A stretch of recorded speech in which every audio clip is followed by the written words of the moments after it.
CBI এর তদন্ত তো শেষ হয়নি।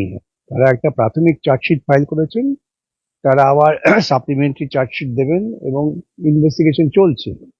এখন যখন এই কথা বলেছেন যিনি অভিযুক্ত, যার বিচার প্রক্রিয়া শুরু হয়েছে, সেক্ষেত্রে তদন্তকারী সংস্থার প্রাথমিক দায়িত্ব হচ্ছে এই কথার সূত্র ধরে তদন্তকে প্রসারিত করা, বিনীত গোয়েল ডেকে ডেকে জিজ্ঞাসাবাদ করা, সঞ্জয়ের কাছে জিজ্ঞাসাবাদ করা, তা কেন এসে কথা বলছে, কি তার প্রত্যক্ষ ঘটনাবলী যার মধ্য দিয়ে সে বলতে চাইছে বিনীত গোয়েল তাকে ফাঁসিয়েছে।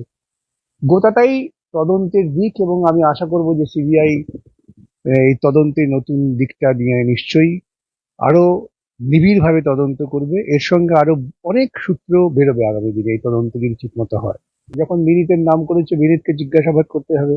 ইতিমধ্যেই থানার ওসি তিনি হেফাজতে আছেন, ওসির কাছ থেকে জিজ্ঞাসাবাদ করে সে তা নিশ্চয়ই কিছু জানতে পেরেছে সিবিআই, যে কারা কারা তাকে নির্দেশ দিয়েছিলেন। আরেকটা মারাত্মক জিনিস নিশ্চয়ই সিবিআই সেটা দেখবেন, যে মুখ্যমন্ত্রী নিজে বলেছেন যে আমি সকাল থেকে মনিটর করেছি এবং আমি রাত্রে ঘুমোতে পারিনি, তো যতক্ষণ না ওর পরিকল্পনাটা সার্থক হয়।